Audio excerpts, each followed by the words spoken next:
sure that most of you have received some sort of homework or taken a test today.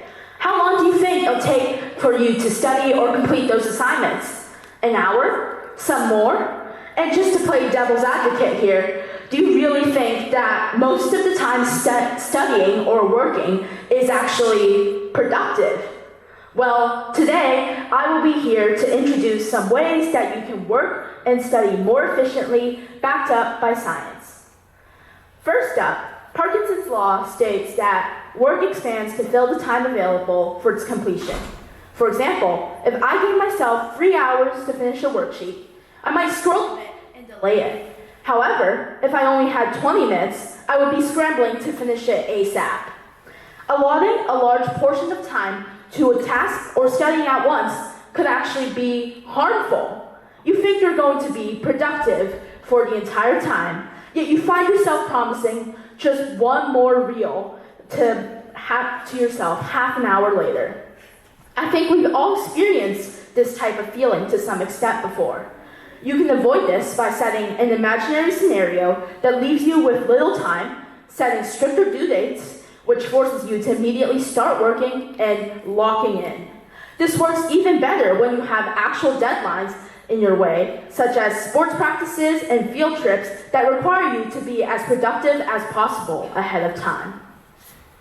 One way that you can work with Parkinson's law is the Pomodoro technique, created to manage distractions, improve focus, and reduce burnout. First, you choose a task and set a 25-minute timer to work on it with full attention. If you are thinking about any distractions, write them down and handle them later. Afterwards, you can take a 5-minute break to get water, use the bathroom, and stretch. Repeat this process and give yourself a longer break after a few repeats of this.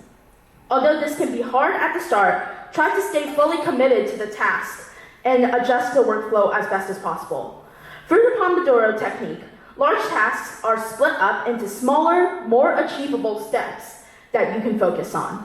The breaks also help you reset after working intensively for a while, minimizing mental fatigue and exhaustion. Next up, I imagine that this is a technique that many of you have heard about before or currently use, active recall. One of the main ways to do this is to try to remember the key points of the subject that you are studying without external help. This is done in place of rereading and reviewing your notes. Afterwards, you can go back and review the key points that you might have missed, checking for answers. This way, you can identify your strong and weak points, making studying far more efficient. This also stimulates the hippocampus and produces stronger memories, as it requires your brain to actually actively engage instead of simply sitting back and reading. The most popular way to practice this is by using flashcards or quizzing yourself.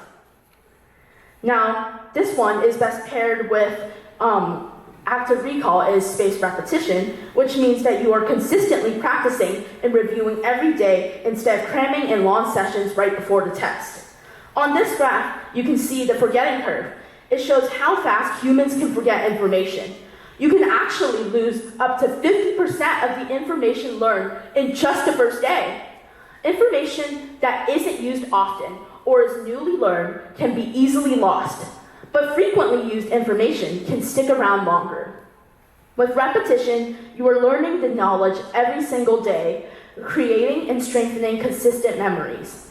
Even just a bit of time every day leading up to the test can be extremely beneficial. The Feynman technique, created by Richard Feynman, is also a form of active recall with 4 main steps. First, you pick a thing to study, and then you simplify or write it down like you're teaching a kid. If you're still using complex vocab, or if you're getting stuck, you know that's a concept for further review. Finally, you can organize and look over what you produced and make sure that what you came up with flows naturally and makes sense. By dumbing your concept down, you can intuitively understand your topic, making the information far more easier to understand in the long term. While this does require a lot of effort initially, it makes studying a lot more efficient in general. Now, raise your hands if you sleep for less than 6 hours every night. 7, 8, more than 8, Well, sleep is incredibly important as it helps memory consolidation and improves your focus and attention. Inversely, sleep loss leads to decreased attention and memory impairment, so you might have a harder time in the day if you pulled an all-nighter. If possible, try to get the recommended 8 to 9 hours of sleep for teenagers, and if you have to stay up, don't do so for too long. I know all of you want to do very well academically and otherwise, and adequate sleep will actually help improve your performance. For a test, it's better to just sleep, as at least you'll be well rested and mentally prepared. So for all of you night owls here, this is your time to get more sleep when you can. Finally, there are some general things you can do to create a good setting and mood for yourself to study and do homework. Make sure you are prioritizing the more pressing tasks like tests, essays, and projects over smaller things such as worksheets and reading. Additionally, you should be focusing on things that are due soon rather than assignments and tests in weeks. To minimize distractions, you can turn off your phone, listen to music that helps you focus, and also work in a quiet environment like your library or your bedroom.